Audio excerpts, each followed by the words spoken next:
Saudi আরব থেকে visa করা হয় মূলত ওকালার মাধ্যমে। তো আপনার যে পুরো ফাইলটা, এই পুরো ফাইলটা আপনার যে এজেন্সির মাধ্যমে সৌদির যে এম্বাসিতে জমা দেওয়া হবে। এম্বাসিতে জমা দেওয়া হলে সেখান থেকে আপনাকে আপনার ভিসার অ্যাপ্রুভাল আসবে। আপনার ফাইলটা সৌদির যে এম্বাসিতে জমা দিলে তো ভিসা হতে খুব বেশি সময় লাগে না।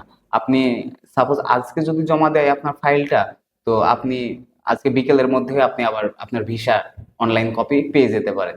কিন্তু আপনাদের মনে প্রশ্ন আসতে পারে যে তাহলে এতদিন সময় কেন লাগে? তো আসলে যে জমা দিচ্ছে আর সাথে সাথে পেয়ে যাচ্ছে আর আপনাকে দিয়ে দিচ্ছে, বিষয়টা আবার এমনও না।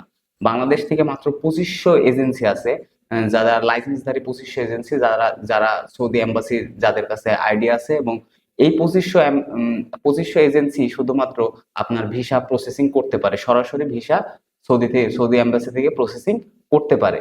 তো কোনো কারণে দেখা যাচ্ছে যে অনেক সময় অনেক কারণ থাকে বা অনেক ছোট ভুলের কারণে এজেন্সিগুলোর আইডি ব্লক হয়ে যায়, এম্বাসিতে আইডি ব্লক হয়ে যায়। তো সাপোজ আপনার ওইটা আপনার এজেন্সি আইডিটা কোনো একটা কারণে ব্লক হয়ে গেছে। এখন আপনার এজেন্সি যদি আইডি ব্লক থাকে, আপনার যদি পুরো ফাইলটা রেডি থাকে, রেডি থেকেও তো কোনো লাভ নেই। কারণ রেডি থাকলেও আপনার ফাইলটা তো জমা দিতে পারছে না। সেক্ষেত্রে কি আপনি ফিঙ্গারপ্রিন্ট দিয়েও আপনি ভিসা পাচ্ছেন না। হয়তো বা আইডি আবার আনব্লক হইতে হয়তো 1 মাস বা 2 মাস সময় লাগতে পারে। এটা যে একদম চিরদিনের জন্য যে ব্লক হয়ে যায়, বিষয়টা এরকম না। হয়তো নির্দিষ্ট কিছু দিন বা নির্দিষ্ট কিছু সময়ের জন্য ব্লক করে রাখা হয়, পরবর্তীতে আবার আনব্লক করে দেওয়া হয়। যখনই আনব্লক করবে তখন আবার আপনার ফাইলটা সাবমিট করবে। আবার আপনি ভাবতে পারেন যে প্রতিদিনই হয়তো বা ফাইল সাবমিট, প্রতিদিন আবার ফাইল সাবমিট করা যায় না।